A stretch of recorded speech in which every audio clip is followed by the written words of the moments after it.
माहिती काही फॅक्ट्स आपण बघूया या सगळ्या प्रकरणाबाबतच्या। जुन्या घरासाठी केलेल्या अर्जाची प्रत दाखवण्यात आली आहे आणि पात्र असल्यामुळेच घर मिळालं होतं असा युक्तिवाद कोकाटेंच्या वकिलांनी केलेला आहे। नंतर मिळकत वाढली तर घर परत करावं असा काही नियम नाही असाही वकिलांचा दावा आहे। आर्थिक परिस्थिती बदलत असते। 1989 साली घरासाठी ज्यावेळी त्यांनी अर्ज केला त्यावेळी त्यांची मिळकत वेगळी होती असा दावा वकील करतायत आणि 1993-94 मध्ये कोकाटेंची मिळकत वाढली असा युक्तिवाद वकिलांकडून सध्या केला जातोय। कोकाटेंच्या मिळकतीबाबत सत्र न्यायालयाच्या निकालामध्ये स्पष्टता नाही हा मुद्दा देखील कोकाटेंच्या वकिलांनी अधोरेखित केलाय। तर अर्ज करताना मिळकत 35,000पेक्षा कमी होती हे सिद्ध करण्याची जबाबदारी सरकारी पक्षाची आहे असं कोकाटेंच्या वकिलांचं म्हणणं आहे असा युक्तिवाद त्यांनी कोर्टात केलाय। त्यामुळे मिळकतीबाबतचा जो मुद्दा आहे मिळकत कमी होती हे सिद्ध करण्याची जबाबदारी सरकारी पक्षाची होती असा दावा कोकाटेंच्या वकिलांनी केलेला आहे आणि त्यामुळे आता या दाव्यावर नेमकं न्यायालयात काय होतं हे बघणं महत्त्वाचं असणार आहे। तर सूरज, आता हे जे दावे वकिलांकडून केले जात आहेत त्यातले काही महत्त्वाचे दावे समोर येत आहेत याविषयी सांगा। विशेषतः मिळकतीबाबतचा जो मुद्दा कोकाटेंचे वकील उपस्थित करतायत त्याविषयी।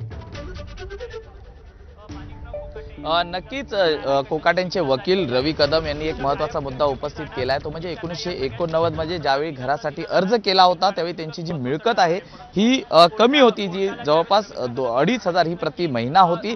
मात्र ज्यावेळी 94 ते 94च्या दरम्यान त्यांच्या मिळकतीत वाढ झाली आणि त्याच आधारावरती पुढे या संदर्भातला जो अहवाल आहे किंवा या संदर्भातले जे क्रॉस चेक आपण करतो हे सरकारकडनं करायला हवे होते असा युक्तिवाद हा आता रवी कदम हे जे कोकाटेंचे वकील आहेत ते करताना आपल्याला पाहायला मिळत आहेत। त्यामुळे या संदर्भातले जे डॉक्युमेंट्स आहेत हे दिलेले डॉक्युमेंट्स त्यावेळी खरे ठरले होते, सरकारकडनं एक्सेप्ट करण्यात आले होते आणि त्याच आधारावरती ती घरं ही मिळालेली होती असा युक्तिवाद करण्यात आला होता। मात्र त्यानंतर तो ऑप्शन हा म्हणजे नंतर वाढलेल्या मिळकती संदर्भात कुठलंही पुढील प्रोव्हिजन्स हे त्यामध्ये नाहीये असं देखील स्पष्ट करताना ते आपल्याला सांगताना पाहायला मिळालेले आहेत। त्यामुळे एकूणच या संपूर्ण ह्याच्यात जो दावा बनावट कागदपत्रांसंदर्भातला केला जात होता त्यावरती रवी कदम हे युक्तिवाद करताना पाहायला मिळत आहेत। त्यामुळे वार्षिक मिळकत ही 89 ते 94 पर्यंत ग्राह्य धरण्यासंदर्भात कुठेही उल्लेख हा सरकारी दस्तावेजामध्ये नसल्याचं देखील म्हणतात। त्याचबरोबर ती कोर्टाच्या निकालात कोकाटेंचा वार्षिक उत्पन्नासंदर्भात वर्तवण्यात आलेल्या अंदाजावर कोकाटेंच्या वकिलांकडनं आक्षेप देखील घेण्यात आलेला आहे। कारण ज्या पद्धतीने वाढीव रक्कमेवरती बोट ठेवलं जात आहे त्यावरती आक्षेप हा रवी कदम आपल्याला घेताना पाहायला मिळत आहेत। कारण ज्यावेळी ही घरं घेण्यासंदर्भातला अर्ज केला होता त्यावेळीची मिळकत आणि नंतरच्या मिळकतीमध्ये नक्कीच तफावत असू शकते, त्यानंतरचं राहणीमान हे देखील वाढू शकतं असा देखील दावा ते त्या ठिकाणी कोर्टात आपल्याला करताना पाहायला मिळत आहेत। त्यामुळे जवळपास 89 पासूनचे सुरू असलेलं हे प्रकरण आज आपण जर पाहिलं तर 2025 मध्ये या ठिकाणी निकाली निघताना पाहायला मिळत आहे आणि त्यामध्येच कोकाटेंच्या अडचणीत या वाढ झाल्याचा पाहायला मिळत आहे। आता न्यायालयात युक्तिवादानंतर उच्च न्यायालयाकडनं काय निर्देश देतात आणि त्या एकूणच निर्देशावरतीच पोलिसांची पुढील कारवाई ही देखील अपेक्षित राहणार आहे। मात्र युक्तिवाद हा जरी रवी कदम यांच्याकडनं केला जात असला तरी सरकारी वकिलांकडनं देखील प्रत्येक गोष्टींवरती बोट ठेवत जे घडलेल्या घटना आहेत त्याच्यावरती आक्षेप घेताना पाहायला मिळतं। अमोल, सूरज, ज्या प्रकारे आता ह्याच्यावर राजकीय प्रतिक्रिया येत आहेत, मंत्रिपद तर कोकाटेंनी गमावलेलं आहेच, शिवाय त्यांच्या आमदारकीवर देखील या सगळ्यातून गंडांतर येण्याची शक्यता दिसते आहे। तशा प्रकारची प्रक्रिया भविष्यामध्ये होऊ शकते।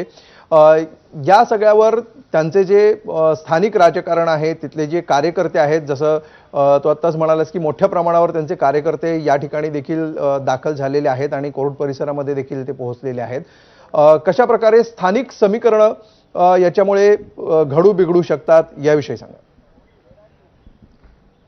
नक्कीच राष्ट्रवादी काँग्रेसचे कोकाटे हे जुने नेते आहेत। जवळपास 4 वेळा ते या ठिकाणी आमदार म्हणून निवडून आल्यानंतर पहिल्यांदाच मंत्री म्हणून त्यांची मंत्रिमंडळात वर्णी लागली होती. देवेंद्र फडणवीस यांच्या मंत्रिमंडळात ते राष्ट्रवादीचे मंत्री म्हणून त्या ठिकाणी गेलेले होते. मात्र मध्यंतरीच्या काळात जर आपण पाहिलं तर हाऊसमधला एक फोटो जो ते मोबाईलवरती गेम खेळत होते त्यामुळे त्यांच्यावरती विरोधकांनी टीकेची झोड उठवलेली आपल्याला पाहायला मिळाली होती आणि त्यामुळे ते खातं सोडून आणि त्याच दरम्यान हे संपूर्ण प्रकरण बाहेर आल्यानंतर या संपूर्ण प्रकरणात ज्यावेळी निकाल आला न्यायालयाचा त्यामध्ये त्यांना शिक्षा सुनावली.